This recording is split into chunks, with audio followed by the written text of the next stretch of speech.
I'm Jack Shepard. And I'm Marsha Holloway. And we're doing a movie called Zoom. No, we're not doing a movie. It's a documentary about real superheroes.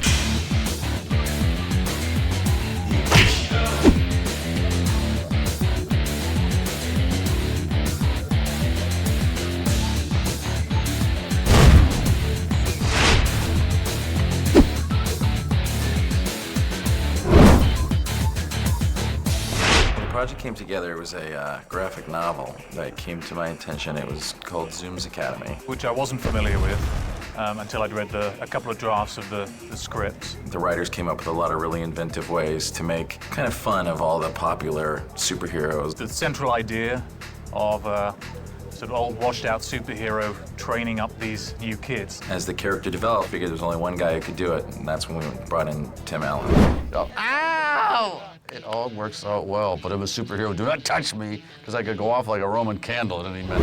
Mr. Shepard, I can't tell you how happy I am that you've come aboard. Ow! They brought me the idea of an old guy who had latent talents, and he had his struggles with authority, much like me. Guards, take him where the losers are plotting another failure. He knows the way. Go to see your family, huh? Get him out of here now! Whenever you cast a movie like this, you want to kind of be true to the genre. The thing about this movie, although it does have great special effects and a lot of action, it's first and foremost a comedy. Marsha, she was so funny on television. He makes me call him Jack. I hate that. I am Jack. I'm Jack Shepard. Tim is a force to be reckoned with. Tim doesn't stop, ever. He's just absolutely nonstop. He walks on set, you know he's there no matter how big the set is. There was only about 3 days or so when Tim wasn't on set, and it was so quiet. It felt like something was missing. Ow! Ow! Ow! Ow! It's always a completely different energy when he's on the set. There's always something funny going around. He always has people laughing. We were fortunate enough to get some great comedians. Courtney Cox is wonderful. Her and Tim worked so great together, and we just laughed and laughed. That was great fun. Courtney Cox? Was she in this? I am so selfish. I didn't even notice that there's other actors in this movie. I liked the character of Marsha, but I wanted her to be a little bit more defined. So I said it would be great if she could be a real kind of nerd, and she's just kind of uncomfortable. And then I got another copy of the script, and I was like, you know what, that's going to be fun. I get a big smile when I see her in the makeup trailer. Yes, I wear makeup. I look like a mime. If you could get close to this, there's so much. I'm such a woman right now. Chevy Chase, too, was terrific, and that was actually producer Todd Garner's idea. And I think that was an inspired idea, because we were sort of thinking more serious actors, but Chevy turned out to be a great rediscovery. Chevy Chase, he calls himself an icon. What is it? Icon and a moron. No, I called him a moron. You know, I haven't been in this business for 8 to 10 years. I'd been away from the scene. God, you gotta use that word, the scene, in this movie somehow. That harkens back to the 60s or 70s. I have been so fortunate in the last 3 movies worked with Dan Aykroyd, Jane Curtin, and now Chevy Chase. I do have a reputation, however, of doing good physical comedy. I've had to do some falls in front of him, which is interesting considering he is the master physical comedian. You know, physical comedy can be everything from, you know, just a minor eye thing to the way you read a line. I've got a thing. If you could get a double helix going, I'll be right back. Everybody's heart is in this movie. I think all the actors, including the kids, there's something about Peter Hewitt that makes you want to do it right for him.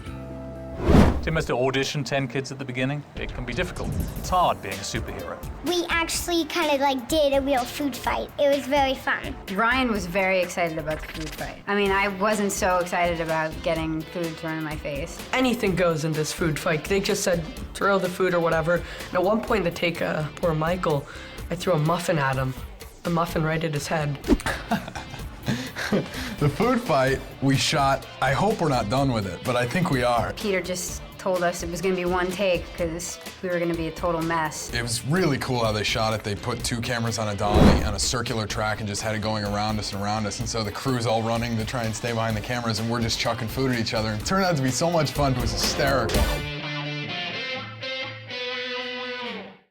Tim Allen's character, Captain Zoom, when he was trained when he was younger, it was all on this strange military base. So the idea of creating that world for Tim to have fun in was very appealing. We thought, What a fun idea to actually explore that there's a secret base behind Area 51, which is Area 52. We thought Area 52 is actually a more secret area underneath Area 51. That's where the real secrets are. There was this idea that this place existed in this mountain, and we had all these sort of discrete pieces, and I tried to link them together with all these corridors, and we tried to set up the corridors in a way so it would seem like there was multi-levels. The sets are phenomenal from a design standpoint. It's so beautiful, and it takes us a lot of space to make this place. This entire facility has been built to look at these kids. All the energy is focused towards this observation level that then looks over a training room where they're looking at these kids like ants in a jar. I can't tell you enough about the designer of the sets. It's unbelievable, the vast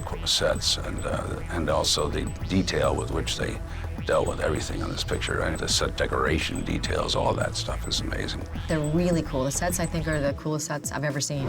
Wait a minute. No way. Is that you, Mr. Pibb? We are the operators of Mr. Pibb. We were given a concept. It was revamped a number of times based on, obviously, the physics of creating a robot. Mr. Pibb is made of aluminum. He's got a lot of plastic components in him, and he's got lots of electronic gizmos attached to him. Mr. Pibb can do about a half dozen different things. He has a hand that opens and closes. He's got elbows that will move up and down, in and out. He is quite capable of actually walking around at the speed of a small child, a couple miles an hour, that sort of thing. By combining all the different features, his rolling wheels, his articulated shoulders, he's capable of doing 3 or 4 different methods of moving himself around. Some features for like his forward walking are completely different than, say, his backwards motion. So he puts a foot forward, his foot grips the ground, then he slides his other foot forward. That grips the ground. He operates off of a radio that is normally used for remote control models of various sorts, much like a radio controlled car would. You've got to stop doing that. Can my superhero costume be a tutu? Are you even trying to listen to me? Talk to the director, find out what he's thinking about. In the beginning, when we introduced all these kids, we gave them a little bit of background and where they come from and that sort of thing. We get to wear our superhero costumes, which we've had many, many, many fittings for, and they're actually really cool. I've kind of listened to the actors, listened to what Peter wants, and try to come as close as I can with the character. The first time we introduce them, they wear their street clothes. That's how we see who they are. And slowly they form into what they need to be. The clothes became much more together when the characters came to term that they want to be in the program, and slowly they will see them in the super suit, the white suit to them. They've put a lot of work in making our super suit. It looks like a really cool little action figure, you know, and it's not the most comfortable thing. And the superhero suit at the end is very protective. It's I hate it. It looks amazing on us, then it doesn't really matter. Ha, the designer, said Peter always wanted to be an astronaut, so that's why you guys' suits are all white.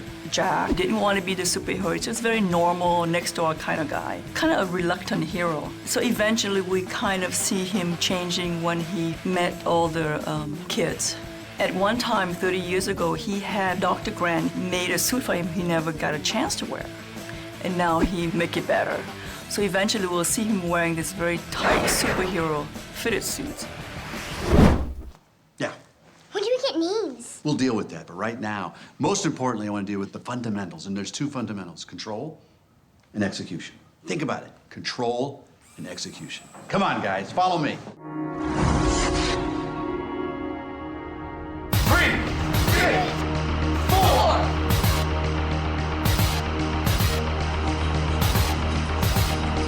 We got up here 2 weeks before we started filming, and it was at a karate dojo, but it was really with like really skilled taekwondo and gymnastic guys. We did a little bit of like punching and kicking and stuff like that, and then we moved on to a lot of just tumbling and learning how to do flips and looking like you know what you're doing kind of stuff, you know? And then in the afternoons for those first 2 weeks, we were up on the wires. We were wearing harnesses, and they were putting us up in the air and teaching us how to do all that.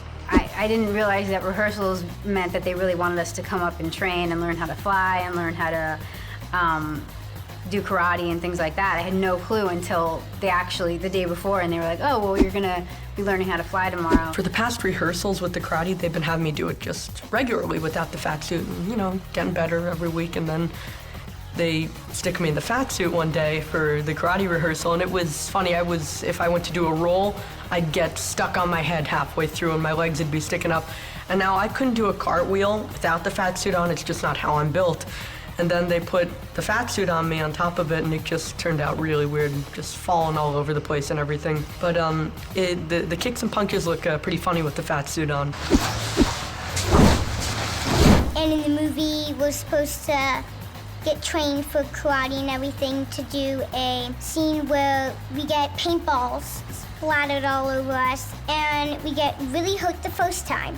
And then the second time, we get a little better, and at the end, we don't have any problems, and we did it exactly right.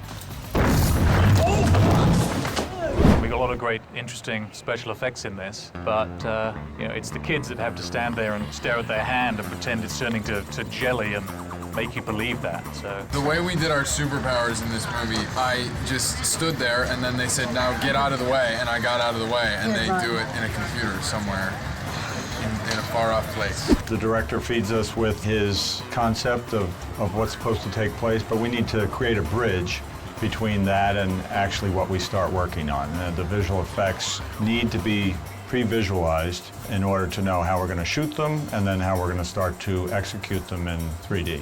And some of the CG pre-vising that helps figure out exactly what do you want to see, because sometimes you don't know what Zoom looks like when he's running, for instance, or what Tucker looks like when he's expanding. We're able to help out early on in the phase, in the development side, and actually help the director and the producer save money and concept looks. You know, they really help evolve it in such a way that it's not just an idea anymore.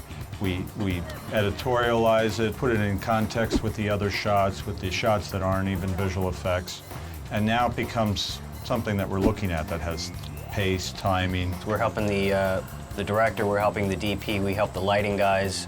It helps the whole thing move smoother because everyone knows exactly what needs to be shot on a particular day, which angles are going to cover the, you know, what part of the set. Right before we shoot, we'll show it to the cast, we'll show it to the actors. Basically, here was an initial concept of how this scene was going to take place. More than 75% of the effects in this show are probably going to be things that we have to devise from scratch. Zoom can run extremely fast, and that's an interesting challenge for us because you want to also get a certain signature of Tim's performance in there as well, not just a blur across the screen. I think it's every kid's lifelong desire to run really fast like Zoom, to be able to fly, to go invisible. These are all sort of fantasy things that make it possible in a visual effects world to actually come true, at least on film. And I think that's part of the fantasy of all of these things. The Peter Pan myth, all these kind of great effects used to help people find that kid in himself again, too. Really worked hard to make sure that the themes of working as a team, finding yourself, believing in yourself, and ultimately having a family will come through. It's great because being a mom, you know, you've got a child that you think is special. If there's ways to make them feel good about themselves, I mean, I'm trying to get these kids to really love themselves and be proud and grow. I think it's really important. I think at one point in your life, you have to feel like an outsider. But yeah, I mean, that's what's so cool about all the different characters. I mean, everybody kind of relates to someone. This group is a very easy to fall in love with group because they all have capacities in different areas that remind me of my own childhood. The theme of the underdog, making good, is a favorite one of mine, and by pulling them all together, they learn how to be a family and they learn how to use their powers and then to become heroes, and that's a great message for everybody, I think. Okay. Okay, I think it went well. That's a wrap. That's good. All right, everybody.